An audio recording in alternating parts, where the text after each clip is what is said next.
ಓಂ ಶ್ರೀ ಗುರುಭ್ಯೋ ನಮಃ. ಎಲ್ಲರಿಗೂ ಆಹಾರ, ಆರೋಗ್ಯ, ಅಧ್ಯಾತ್ಮ ಈ ಸಂಸ್ಕಾರದ ಬೆಳಕಿಗೆ ಸ್ವಾಗತ, ಸುಸ್ವಾಗತ. ನಾವು ಈಗ ಆಷಾಢ ಮಾಸದಲ್ಲಿದ್ದೀವಿ. ಆಷಾಢ ಏಕಾದಶಿ ಅಂತಂದ್ರೆ ವಿಠಲನ್ನ ನೆನೆಸುವಂತ ವಾರ್ಕರಿಗಳ ವಾರ.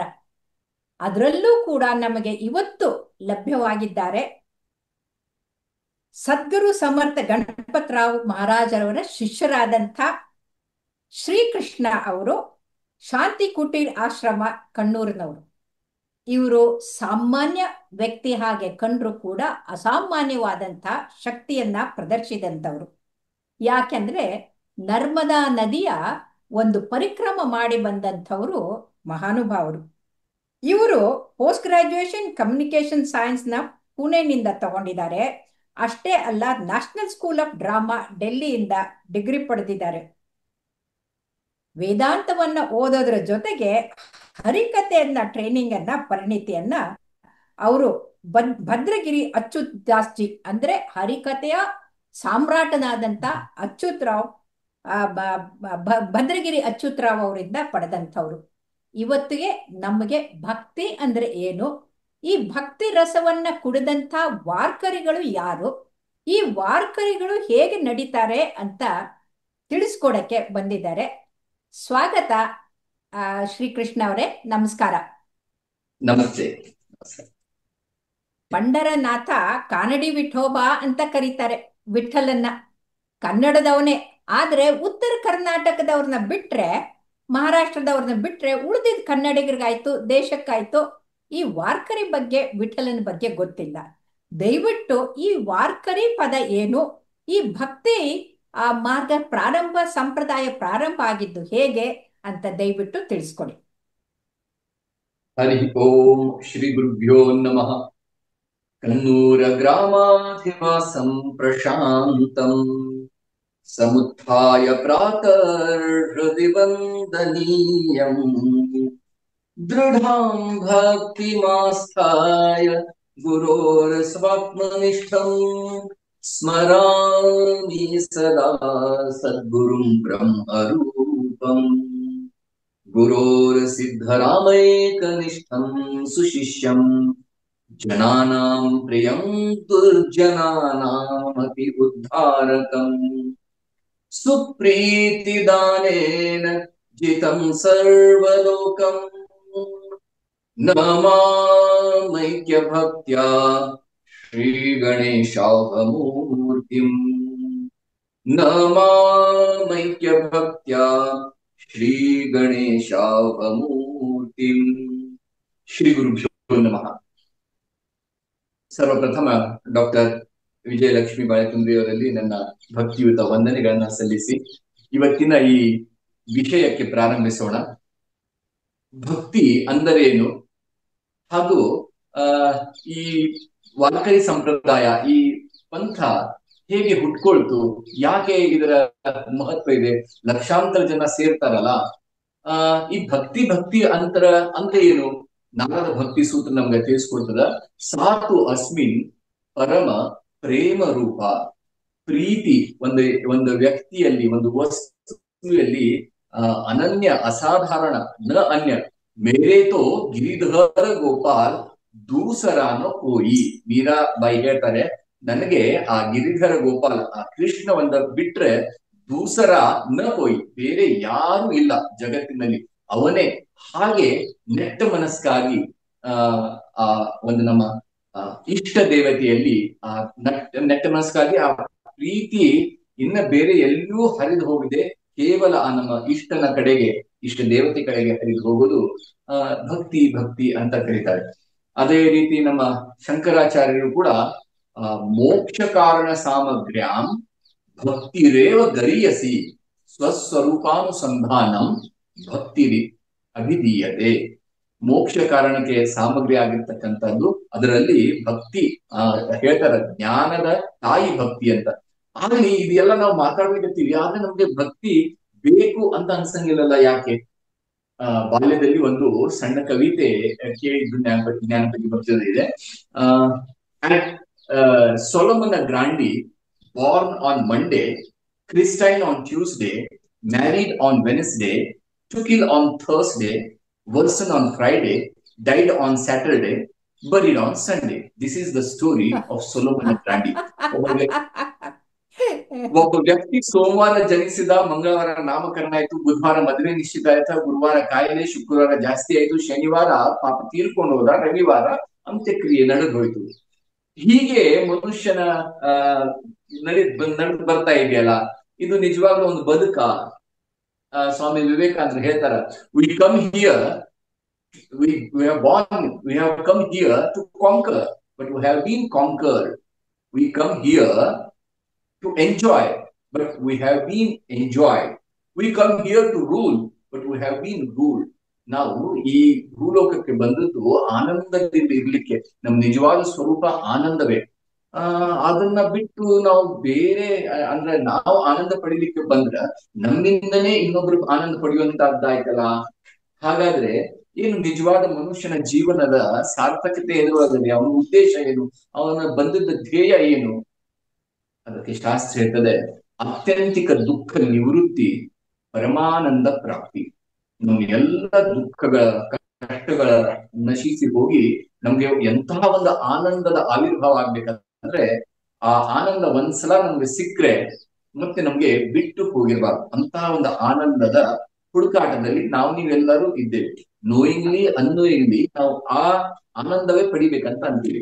ಹಾಗಾದ್ರೆ ಆ ಆನಂದ ಅಂದ್ರೆ ಭಗವಂತನ ಸ್ವರೂಪವೇ. ಸಚ್ಚಿತ್ ಆನಂದ ಸ್ವರೂಪವೇ ಭಗವಂತನ ಸ್ವರೂಪ. ಆ ಭಗವಂತನ ಸಾಕ್ಷಾತ್ಕಾರ ಮಾಡ್ಕೊಳ್ಳಿಕ್ಕೆ, ಅವ್ನು ಪಡ್ಕೊಳ್ಳಿಕ್ಕೆ ನಮ್ಮ ಶಾಸ್ತ್ರದಲ್ಲಿ ತಿಳಿದವರು, ಬಲ್ಲವರು, ಜ್ಞಾನಿಗಳು, ಮಹಾತ್ಮರು, ನಮ್ಮ ಋಷಿ ಮುನಿಗಳು 3-4 ಮಾರ್ಗಗಳನ್ನ ಹೇಳ್ಕೊಟ್ಟಿದ್ದಾರೆ. ಅದರಲ್ಲಿ ಒಂದಾಗಿರ್ತಕ್ಕಂಥದ್ದು ಭಕ್ತಿ. ಅಂದ್ರೆ ನನ್ನ ಆರಾಧ್ಯ ದೇವ ನೀನು ಸೇವ್ಯ, ನಾನು ಸೇವಕ, ಈ ಒಂದು ಭಾವನೆಯಿಂದ ಎಲ್ಲ ಮಾರ್ಗದಲ್ಲಿ, ನಮ್ಮ ಜ್ಞಾನ ಮಾರ್ಗ ಆಗಲಿ, ಭಕ್ತಿ ಮಾರ್ಗ ಆಗಲಿ, ಯೋಗ ಮಾರ್ಗ ಆಗಲಿ, ಕರ್ಮ ಮಾರ್ಗ ಆಗಲಿ, ಇದ್ರೊಳಗ ನನ್ನ ಏನ್ ಐಡೆಂಟಿಟಿ ಇದೆಯಲ್ಲ, ಇಂಡಿವಿಜುವಾಲಿಟಿ ಇಲ್ಲ, ನನ್ನ ಅಹಂಕಾರ ಏನಿದೆ, ಈಗೋ ಇದೆ, ಅದನ್ನ ಸರ್ವತಃ ನಾಶ ಮಾಡೋದು. ಸ್ವಾಮಿ ವಿವೇಕಾನಂದರು ಹೇಳ್ತಾರೆ, each soul is potentially defined. The aim is to manifest the divinity within by controlling nature inside and outside. Do it either by Bhakti Yoga, Karma Yoga, Upasana, Raja Yoga, or Jnana Yoga. One of these, or culmination of all, and be free. The aim is to be free. ಅಂದ್ರೆ ನಾವು ಮುಕ್ತರಾಗಬೇಕು, ಮೋಕ್ಷ ಪಡಿಬೇಕು, ಮುಕ್ತರಾಗಬೇಕು, ನಾವು ಬಿಡುಗಡೆ ಹೊಂದಬೇಕು. ಇದರ ಅರ್ಥ ನಮ್ಗೆ ಯಾರು ಕಟ್ಟಿದಾರ? ಎದುರಲಿನೇ ಹದ್ರಿಂದ ಈಗ ಚೇರ್ ಕೂತಿದ್ದೀವಿ, ಯಾರು ಕಟ್ಟಿದಾರ? ಇಲ್ಲ, ನಾವು ನಮ್ಮ ವಿಚಾರದಿಂದನೇ ಬಂಧಿತಾಗಿದ್ದೇವೆ. ಸೊ ಇದರಿಂದ ಮುಕ್ತಿ ಆಗಬೇಕಾದ್ರೆ ಈ ಮಾರ್ಗಗಳನ್ನ ನಮ್ಗೆ ತಿಳಿಸಿದ್ದಾರೆ. ಸರಿ ಸರಿ ಸರಿ. ಹಾಗಾದ್ರೆ ಈ ಭಕ್ತಿ ಮಾರ್ಗ ಅತ್ಯಂತ ಸುಲಭವಾದಂತಹದ್ದು. ಕೃಷ್ಣ ಪರಮಾತ್ಮ ಭಗವದ್ಗೀತೆಯಲ್ಲಿ ಹೇಳಿದ ಹಾಗೆ ಆ ಮಾರ್ಗಗಳಲ್ಲಿ ಭಕ್ತಿ ಮಾರ್ಗ ಅತ್ಯಂತ ಸುಲಭ, ಪ್ರತಿಯೊಬ್ರು ಪಾಲಿಸ್ಬೇಕು ಅಂತ. ಈ ಭಕ್ತಿ ಮಾರ್ಗ ಸಾಮಾನ್ಯವಾಗಿ ನಾವೆಲ್ಲರೂ ಸಂಕಟ ಬಂದಾಗ ವೆಂಕಟರಮಣ ಅನ್ನೋರೇ ಹೆಚ್ಚು. ಆದ್ರೆ ಈ ವಾರ್ಕರಿಗಳು ಆಷಾಢ ಏಕಾದಶಿ ಆಯ್ತು, ಕಾರ್ತಿಕ ಏಕಾದಶಿ ಆಯ್ತು, ಲಕ್ಷಾಂತರ ಜನರು 100 ಮೈಲು ನಡ್ಕೊಂಡು ಹೋಗ್ತಾರಲ್ಲ. ಈ ವಾರ್ಕರಿ ಅನ್ನೋ ಪದ ಹೇಗ್ ಬಂತು? ಮಹಾರಾಷ್ಟ್ರದಲ್ಲಿ ಈ ಭಕ್ತಿ ಪರಂಪರೆ ಪ್ರಾರಂಭ ಮಾಡಿದ್ದು ಹೇಗೆ? ಯಾರ್ಯಾರು ಅದರಲ್ಲಿದ್ರು ಅಂತ ದಯವಿಟ್ಟು ತಿಳಿಸ್ಕೊಡಿ. ಅದೇ ಸ್ವಲ್ಪ ಹಿಂದ್ಗಡೆ ಹೋದ್ರೆ ಭಾಗವತ ಅದರಲ್ಲಿ ಒಂದು ವಾಕ್ಯ ಬರ್ತದೆ, ಉತ್ಪನ್ನ ದ್ರಾವಿಡೆ ಸಾಹಂ ವೃದ್ಧಿ ಕರ್ನಾಟಕೆ ಗತ ಕ್ವಚಿನ್ ಮಹಾರಾಷ್ಟ್ರೆ ಗುರ್ಜರೆ ಜೀರ್ಣತಾ ಗತ. ಇದನ್ನ ಎಕ್ಸ್ಪ್ಲನೇಷನ್ ಮಾಡೋದು ಬೇಡ. ಈ ಭಕ್ತಿ ಒಂದು ಕಥೆ ಬರ್ತದೆ. ಭಕ್ತಿ ಅಕ್ಕಿ ಯುವತಿ, ಆದ್ರೆ ಅವ್ರಿಬ್ರು ಮಕ್ಕಳು ಮಾತ್ರ ವೈರಾಗ್ಯ ಮತ್ತು ಜ್ಞಾನ ತುಂಬಾ ಜೀರ್ಣ ಆಗ್ಬಿಟ್ಟಿದ್ದಾರೆ. ನಾರದ ಮುನಿ ಜೊತೆಗೆ ಸಂವಾದ ಇದೆ. ಅದರಲ್ಲಿ ಮಹಾರಾಷ್ಟ್ರ ದೇಶದ ಒಂದು ಉಲ್ಲೇಖ ಬರ್ತಿದೆ. ಮಹಾರಾಷ್ಟ್ರದಲ್ಲಿ ಸ್ವಲ್ಪ ನಾನು ವೃದ್ಧಿಂಗತ ಆಗಿದೆ ಅಂತ. 800 ವರ್ಷಗಳ ಹಿಂದೆ ಸಂತ ಜ್ಞಾನೇಶ್ವರ ಮಹಾರಾಜರು ಬರ್ದಿರ್ತಕ್ಕಂತಹ ಜ್ಞಾನೇಶ್ವರಿ, ಅದು ಭಗವದ್ಗೀತೆ ಮೇಲೆ ಪ್ರಾಮಾಣಿಕ ಟೀಕೆ. ಅಂದ್ರ ಅದ್ರ ಮೇಲೆ ವಿಶ್ಲೇಷಣೆ ಮಾಡ್ಕೋತ ಹೋಗ್ತಾರೆ, ಒಂದರ ಮೇಲೆ ಒಂದು ಉಪಮೆ. ಅದು ಎಷ್ಟು ರಸಾಳವಾಣಿ ಅಂದ್ರೆ, ಗೀತಾಯಿ ಮಾವುಲಿ ಅಂತ, ಮಾವುಲಿ ಅಂದ್ರೆ ತಾಯಿಯ ಸ್ವರೂಪದಿಂದ ಕಾಣ್ತಾರೆ. ಆಮೇಲೆ 100 ಭಾಷಾಂತರ ಆಗಿದೆ ಜ್ಞಾನೇಶ್ವರಿ. ಸೊ ಸಂತ ಜ್ಞಾನೇಶ್ವರ ಮಹಾರಾಜರ ತಂದೆಯವರಾಗಿರ್ತಕ್ಕಂಥವ್ರು ವಿಠಲ್ ಪಂತ್ ಅಂತ. ವಿಠಲ್ ಪಂತರು ಪ್ರತಿಯೊಂದು ಏಕಾದಶಿಗೆ ಪಂಢರ್ಪುರ್ಗೆ ಹೋಗೋರು. ಅವರು ಆಳಂದಿ ಅಂದ್ರೆ ಪುಣೆ ಹತ್ರ ಇರ್ತಕ್ಕಂಥ ಆಳಂದಿ. ಈಗ ಹ್ಮ್. ಪ್ರತಿಯೊಂದು ಏಕಾದಶಿಗೆ ಹೋಗ್ಲಿಕ್ಕೆ ಆಗಿಲ್ಲ. ಹಾಗಾದ್ರೆ ಅವ್ರದ್ದೊಂದು ನಿಯಮ ಮಾಡ್ಕೊಂಡ್ರು. ಏನಂದ್ರೆ ನಾವು ವರ್ಷದಾಗ ಅಟ್ಲೀಸ್ಟ್ ಒಂದ್ 2 ಸಲಾರೇ ನಾನು ಹಳ್ದಿಗೆ ಹೋಗ್ಬೇಕು. ಏನು ಆಷಾಢ ಮಾಸದ ಆ ಆ, ಏಕಾದಶಿ. ಆಷಾಢ ಏಕಾದಶಿ, ಕಾರ್ತಿಕ್ ಏಕಾದಶಿಯಲ್ಲಿ. ಹಾಗಾಗಿ ಅವ್ರು ವಿಠ್ಠಲ್ ಪಂತರು ಶುರು ಮಾಡಿದ್ರು, ತಮ್ಮ ತಂದೆಯವರು ಶುರು ಮಾಡಿದ್ದಂತೆ ಜ್ಞಾನೇಶ್ವರ ಮಹಾರಾಜರು ಅದನ್ನ ಕಂಟಿನ್ಯೂ ಮಾಡಿದ್ರು. ಹ್ಮ್. ಇದು 800 ವರ್ಷಗಳ ಹಿಂದೆ. ಆದ್ರೆ ಮತ್ತೆ ಹೌದು. 300 3 3.5 ವರ್ಷದ ಹಿಂದೆ ಸಂತ ತುಕಾರಾಮ್ ಮಹಾರಾಜರು ಜ್ಞಾನೇಶ್ವರ ಮಹಾರಾಜರ ಪಾದುಕೆಗಳನ್ನ ಪಲ್ಲಕ್ಕಿಯಲ್ಲಿ ಇಟ್ಕೊಂಡು ಅದನ್ನ ಹಾ. ಅಲ್ಲಿ ಆ, ದೇಹುದಿಂದ ದೇಹುದಿಂದ ಆಳ ದೇಹುದಿಂದ ಒಂದು ಶುರು ಮಾಡಿದ್ರು. ಈ ಹಾ. ದೇಹು ಮತ್ತು ಆಳಂದಿ ಎರಡು ಕಡೆ ಬಂದಿರ್ತಕ್ಕಂತಹ ಪಾಲಕಿ, ಆ ಪಾಲಕಿ ಹಾ. ಒಳಗ ಪಾದುಕೆಗಳನ್ನ ಇಟ್ಕೊಂಡಿರ್ತಾರ. ಅವ್ರು ಮರ್ಜ್ ಆಗಿ ಈ ಕಡೆ ಪಂಢರ್ಪುರಕ್ಕೆ ಬರ್ತಾರೆ. ಸುಮಾರು ಒಂದು 20-25 ದಿವಸದ ಈ ಪ್ರಯಾಣ. ಆ ಹಾ. ಏನಿಲ್ಲ ಅಂದ್ರೂ ಒಂದು 250 ಕಿಲೋಮೀಟರ್ಸ್ ಆಗುತ್ತೆ. ಸೊ ಅಲ್ಲಿಂದ ಹೌದು. ಹ್ಮ್. ಲಕ್ಷಾಂತರ ಈಗಿನ ಕಾಲದಲ್ಲಿ ಶೇಗಾವ್ದಿಂದ ಒಂದು ಪಾಲಕಿ ಬರ್ತದೆ, ಸಜ್ಜನಗಢದಿಂದ ಒಂದು ಪಾಲಕಿ ಬರ್ತದೆ, ವೇಣಾಸ್ವಾಮಿ ಮಠ ಅಂತಿದೆ ಮೀರಜ್, ಅಲ್ಲಿಂದ ಬರ್ತದೆ. ಬೇರೆ ಬೇರೆ ಮಠ ಮಂದಿರಗಳಿಂದ, ಆಶ್ರಮಗಳಿಂದ ಈಗ ಪಾಲಕಿ ಬರೋದು. ಅದು ಬಂದು ಏಕಾದಶಿ ಅಂದ್ರ ಆಷಾಢ ಶುದ್ಧ ಏಕಾದಶಿಗಿಂತ ಮೊದಲೇ ದಿವಸ ದಶಮಿಗೆ ಬಂದ್ಬಿಡ್ತಾರೆ. ಏಕಾದಶಿ ದಿವಸ ಶಿಖರ ದರ್ಶನ ಮಾಡ್ಕೊಂಡು ಅವ್ರು ಮತ್ತೆ ತಮ್ಮ ಪರತಿಚಿವಾರಿ ಅಂತ ಒಂದಿದೆ, ಅಂದ್ರೆ ವಾಪಸ್ ಹೌದು. ಹೋಗಬೇಕಾದ್ರೂ ಒಂದು ಊರು ಬರ್ತದೆ. ಅಲ್ಲಿ ಆ ಒಂದು ಸೌತಾಮಾಳಿ ಊರು, ಅಲ್ಲಿಂದ ದರ್ಶನ ತಗೊಂಡು ಮತ್ತೆ ವಾಪಸ್ ತಮ್ಮ ಊರಿಗೆ ಹೋಗುವಂತ. ಹೌದು. ಶ್ರೀಕೃಷ್ಣ ಅವರೇ, ಎಷ್ಟು ಈಗ ಇಷ್ಟು ಚೆನ್ನಾಗಿ ಅವರು ಎಷ್ಟು ಭಕ್ತಿಯಿಂದ ನೂರಾರು ಮೈಲಿ ನಡ್ಕೊಂಡು ಬರೋದು, ಅದು ಅದ್ಭುತವಾಗಿ ನಾವು ನೋಡಿದ್ದೀವಿ. ಆದರೆ ಈ ಭಕ್ತಿ ಮಾರ್ಗದ ಆ ಅಭಂಗ ಹಾಡ್ಕೊಂಡು ಅವರು ಆ ತಾಳ ಹಾಕೊಂಡು ಕುಣಿತಾರಲ್ಲ, ಅದು ಪರಮಾನಂದ. ತಾವೇನಾದ್ರೂ ಒಂದು ಅಭಂಗ ಹಾಡಕ್ಕಾಗತ್ತಾ ದಯವಿಟ್ಟು? ಆಮೇಲೆ ಈ ಪರಂಪರೆಯು ಕೂಡ ಈ ಪಾಲ್ಕಿ ಎದುರುಗಡೆ, ಪಾಲ್ಕಿಯಲ್ಲಿ ಸಂತ ಜ್ಞಾನೇಶ್ವರ ಮಹಾರಾಜರ ಪಾದುಕೆ ಇದೆ. ಆ ಹ್ಮ್. ಪಾದುಕೆ ಎದುರುಗಡೆನೆ ರಿಂಗಣ ಅಂತ ಒಂದು ಹಾ. ರಿಂಗಣ ಅಂತ ಹಾ. ಒಂದು ರೌಂಡ್ ಸರ್ಕಲ್ ನಲ್ಲಿ ಎಲ್ಲಾರು ಭಕ್ತಾದಿಗಳು ಕೂಡ್ತಾರೆ. ತಲೆಯ ಮೇಲೆ ಹಾ. ತುಳಸಿ ಮಾಲೆ, ತುಳಸಿ ವೃಂದಾವನ ತಗೊಂಡು ಬಂದಿರ್ತಾರೆ, ಅದನ್ನ ಹಾ. ಇಡ್ತಾರೆ. ಅದ್ರ ಮುಂದೆನೆ ಆ ಹರಿಕತೆ, ಕೀರ್ತನ ಆಗಲಿ, ಭಾರುಡಗಳಾಗಲಿ, ಆ ಹ್ಮ್. ಆಮೇಲೆ ಸಂವಾದಗಳನ್ನಾಗಲಿ, ಹಾ. ನಾಮ ಸಂಕೀರ್ತನ, ಈ ತರ ಆಗ್ತಾ ಇರ್ತದೆ. ಹ್ಮ್. ಅದರಲ್ಲಿ ಎಷ್ಟೊಂದು ಭಕ್ತಿ ಭಾವ ತುಂಬಿದೆ. ಒಂದು ಹ್ಮ್. ಹ್ಮ್ ಅಂದ್ರ ಆ ವಿಠ್ಠಲನ ಬರೀ ದರ್ಶನ ಆದ್ರೆ ಸಾಕು. ಹೌದು. ತುझ पाहता सामोरी, तुझ पाहता सामोरी, दृष्टी न फिरे माघारी, दृष्टी न फिरे माघारी, माझे चित्त हो माझे चित्त तुझा पाया, माझे चित्त हो माझे चित्त तुझा पाया, मिठी पडली पंढरी राया, मिठी पडली पंढरी राया, तुझ पाहता सामोरी, तुझ पाहता सामोरी, दृष्टी न फिरे ಮಾಧಾರಿ. ಹೇ ವಿಠಲ, ಹೇ ಪಾಂಡುರಂಗ, ನಿನಗೆ ನಾನು ಕಣ್ಮುಂದೆ ನೋಡ್ದೆ. ಒಂದ್ಸಲ ನಿನ್ ಕಡೆ ನನ್ನ ನೋಟ ಹೋಯ್ತು, ನನ್ನ ದೃಷ್ಟಿ ಹೋಯ್ತು, ತಿರುಗಿ ವಾಪಸ್ ಬರ್ಲಾರ್ದಂಗಾಯ್ತು. ಮಾಝೆ ಚಿತ್ತ, ನನ್ನ ಚಿತ್ತ ನಿನ್ನ ಚರಣ ಕಮಲದಲ್ಲಿ ಈ ರೀತಿ ಅಡಿದುಕೊಂಡಿದೆ, ಈ ರೀತಿ ಏಕಾಕಾರ ಆಗಿದೆ. ಮಾಝೆ ಚಿತ್ತ ತುझा ಪಾಯ, माझे चित्त हो माझे चित्त तुझा पाया, ಮಿಠಿ ಪಡಲಿ ಪಂಢರಿ ರಾಯ, ನಿನ್ನ ಪಾದಗಳಿಗೆ ಗಟ್ಟಿಯಾಗಿ ಆಲಿಂಗನ ಕೊಟ್ಟು ಬಿಟ್ಟಿನಿ. ನನ್ನ ಹೇಗೆ ನನ್ನ ಸ್ಥಿತಿ ಆಗಿದೆ ಅಂದ್ರೆ, ನೋಹೆ ಸಾರಿತಾ ನೀರಾಳೆ, ಲವಣ ಮೇಳವಿತಾ ಜಳೆ. ನಿನ್ನ ಕಡೆ ಬಂದು ನನ್ನ ದೃಷ್ಟಿ ನನ್ನ ಮೇಲೆ, ನನ್ನ ದೃಷ್ಟಿ ನಿನ್ ಮೇಲೆ ಬಿದ್ದಾಗ ಹೆಂಗಾಗಿದೆ ಅಂದ್ರೆ, ನೀರಿನಲ್ಲಿ ನಾವು ಉಪ್ಪು ಹಾಕ್ತೀವಲ್ಲ, ಉಪ್ಪು ಹೌದು. ಕರಗಿ ಹೋಗಿ ಏಕಾಕಾರ ಹೇಗಾಗ್ತದೆ, ಹಂಗೆ ಹೌದು. ನನ್ನ ಸ್ಥಿತಿಯಾಗಿದೆ. ಓ, ಅಂದ್ರೆ ಬ್ರಾಹ್ಮಣ ಪರಮಾತ್ಮನಲ್ಲಿ ಒಂದಾದಾಗ. ಹೇಳಿ. ಬಳಿ ತುಕ ಮಣೆ ಬಳಿ ಜೀವ ದಿಲ ಪಾಯ ತಳಿ. ತುಕ ಈ ನನ್ನ ಬಲಿ ಅಂದ್ರೆ ನನ್ನನ್ನೇ ನಾನು ಅರ್ಪಿಸಿಕೊಂಡಿದ್ದೇವೆ ತುಕ ಮಣಿ ಬಳಿ ಜೀವದಿಲ ಪಾಯತಳಿ ನನ್ನ ಜೀವನೇ ನಿನ್ನ ಪದಕಮಲಗಳಿಗೆ ಅರ್ಪಿಸಿ ಬಿಟ್ಟೇನೆ ಅಂತ. ಹೀಗೆ ಅದ್ಭುತ. ಅನೇಕ ಹಾ ಅದ್ಭುತ ಅಂದ್ರೆ ಅದ್ಭುತ. ನೀವು ಹೇಳ್ತಾ ಇದ್ರೆ ಹಾಗೆ ಹಾಡು ಕೇಳ್ತಾ ಇರೋಣ ಅಂತ ಅನಿಸ್ತು. ಒಂದು ಪವಾಡನ ಅಥವಾ ಚಮತ್ಕಾರ ಅಂತ ಹೇಳ್ಬೋದು. ಹಾ ಹಾ ರಾಯಬಾಗ್ನಲ್ಲಿ ಆ ಸಾಧಕರ ಸನ್ಮಾನ ಅಂತ ವಕೀಲರು ಕರೆದಿದ್ರು. ನಾವು ಹ್ಮ್ ಸಾಧಕರು ಅಂತಂದ್ರೆ ಅದರಲ್ಲಿ ಇದರಲ್ಲಿ ವಕೀಲರು, ಡಾಕ್ಟರ್ಗಳು, ಇಂಜಿನಿಯರ್ಗಳು ಅಂತ ಆ ಪ್ರಾಪಂಚಿಕ ಸಾಧಕರು ಅಂತ ಅನ್ಕೊಳ್ತೀವಿ. ಅವ್ರಿಗೆ ಹ್ಮ್ ಮಾಡುವಾಗ ಸನ್ಮಾನ ಮಾಡುವಾಗ ಸಂತೋಷ ಆಗತ್ತೆ. ಆದ್ರೆ ಅಲ್ಲಿ 250 ಜನ ವಾರ್ಕರಿಗಳಿಗೆ ಸನ್ಮಾನ ಇತ್ತು.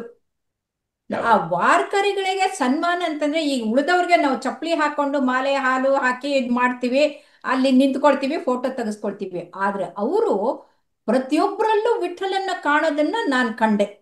ಎಂಥ ಅದ್ಭುತವಾಗಿತ್ತು ಅಂತಂದ್ರೆ ಅವರು ನನ್ನ ಕಾಲನ್ನ ಹೀಗೆ ಮುಟ್ಟಿ ಬಗ್ಗಿ ನಮಸ್ಕಾರ ಮಾಡ್ತಾರೆ.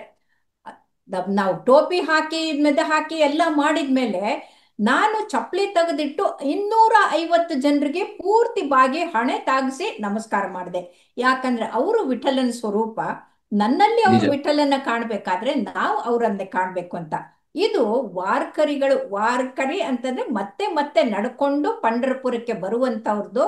ಆ ವಾರಿ ಮಾಡೋರು. ವಾರ್ಕರಿ ವಾರಿ ವಾರಿ ಮಾಡೋದಂತ. ವಾರಿ ವಾರಿ ಆಮೇಲೆ ಅವರು ಎಲ್ಲರಲ್ಲಿ ಮಾವುಲಿ ಅಂತ ಸಂಬೋಧನೆ ಮಾಡ್ತಾರೆ ಪ್ರತಿಯೊಬ್ಬರಿಗೂ. ತಾಯಿ. ಮಾವುಲಿ ತಾಯಿ. ಮಾವುಲಿ ಅಂದ್ರೆ ಅದರ ಅರ್ಥ ತಾಯಿ ಅಂತ. ಮಾವುಲಿ ಅಂದ್ರೆ ಹೌದು ಎಲ್ಲಿ ಹೌದು ಪ್ರೀತಿಯ ಸೆಲೆ ಎಲ್ಲಿಂದ ಹರಿದು ಬರ್ತದೋ ಹೌದು ಹೌದು ಪ್ರತಿಯೊಬ್ಬರಲ್ಲಿ ಅದು ಆ ಸಂಪ್ರದಾಯನು ಹಾಗೆ.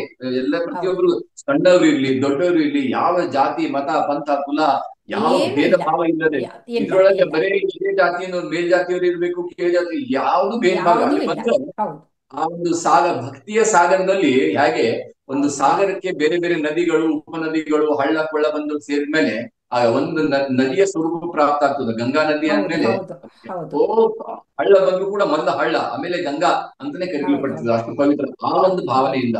ಆಮೇಲೆ ಹೌದು ತಾವು ಈಗ ಹೇಳಿದ ಹಾಗೆ ಆ ಒಂದ್ಸಲ ಅವರು ಈ ಪಂಢರ್ಪುರ ವಾರಿ ತಗೊಂಡ್ಬಿಟ್ರೆ ಆ ಹ್ಮ್ ಎಷ್ಟು ಬದಲಾವಣೆ ಅವರಲ್ಲಿ ಆಗ್ತದಂದ್ರೆ ಒಂದ್ಸಲ ಅದು ಹ್ಮ್ ತುಳಸಿ ಮಾಳ ಹ್ಮ್ ಮಾಳಕರಿ ಅಂತ ಕರೀತಾರೆ ಅವ್ರಿಗೆ. ವಾರ್ಕರಿ ಹ್ಮ್ ಮಾಳಕರಿ.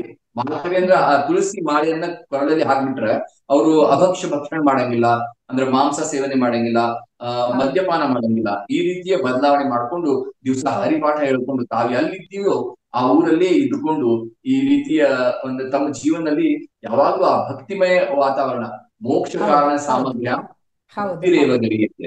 ಅಂದ್ರೆ ಇದರಲ್ಲಿ ಆರೋಗ್ಯ ಮತ್ತೆ ಆಹಾರದ ಜೊತೆಗೆ ಅಂದ್ರೆ ತಮ್ಮ ಬುದ್ಧಿಯನ್ನು ಭಗವಂತನಲ್ಲಿ ತೊಡಸ್ಕೊಳ್ಳೋದು ಬಹಳ ಮುಖ್ಯ ಅಂತ ನಾವು ಹ್ಮ್ ನೋಡಿದೀವಿ. ಯಾರು ವಿಠಲ ವಿಠಲ ವಿಠಲ ವಿಠಲ ವಿಠಲ ಅಂತ ಭಜನೆ ಮಾಡ್ತಾ ಇದ್ರೆ ಆ ವಿಠ ಅಂತ ಪದ ಬರುತ್ತಲ್ಲ, ಅದರಿಂದ ಮೆದುಳಿನಿಂದ ಫೀಲ್ ಗುಡ್ ಹಾರ್ಮೋನ್ಸ್ ಉತ್ಪತ್ತಿಯಾಗಿ ಹೃದಯದ ಮಿಡಿತ ಸರಿಯಾಗತ್ತೆ ಅಂತ. ಈ ಏಟ್ರಲ್ ಫಿಬ್ರಿಲೇಷನ್ ಆಗೋದು, ಏಟ್ರಲ್ ಟೆಕಿಕಾರ್ಡಿ ಆಗೋದು, ಎದೆ ಡಬ ಡಬ ಹೊಡ್ಕೊಳ್ಳೋದು, ಭಯ ಆಗೋದು, ಆತಂಕ ಆಗೋದು ಎಲ್ಲ ಹೊರಟೋಗ್ಬಿಟ್ಟು ಅವರು ಅತ್ಯಂತ ಆರೋಗ್ಯವಂತರಾಗ್ತಾರೆ ಅಂತ ವೈಜ್ಞಾನಿಕವಾಗಿ ಗೊತ್ತಾಗಿದೆ. ಹಾಗಾಗಿ ನೀವು ನನಗೆ ಗುರು ಬಂಧು ಆಗಿ ನಾವು ಒಂದೇ ಪರಂಪರೆಯವರಾಗಿರೋದ್ರಿಂದ ತುಂಬಾ ಸಂತೋಷ ಆಯ್ತು. ತಾವು ಇವತ್ತು ಬಂದು ನಮ್ಮ ಆಹಾರ ಆರೋಗ್ಯ ಅಧ್ಯಾತ್ಮದಲ್ಲಿ ಇಷ್ಟು ತಿಳಿಸ್ಕೊಟ್ರೆ ತುಂಬಾ ತುಂಬಾ ಧನ್ಯವಾದಗಳು. ನಮಸ್ಕಾರ. ಪ್ರಣಾಮಗಳು. ನಮಸ್ಕಾರ.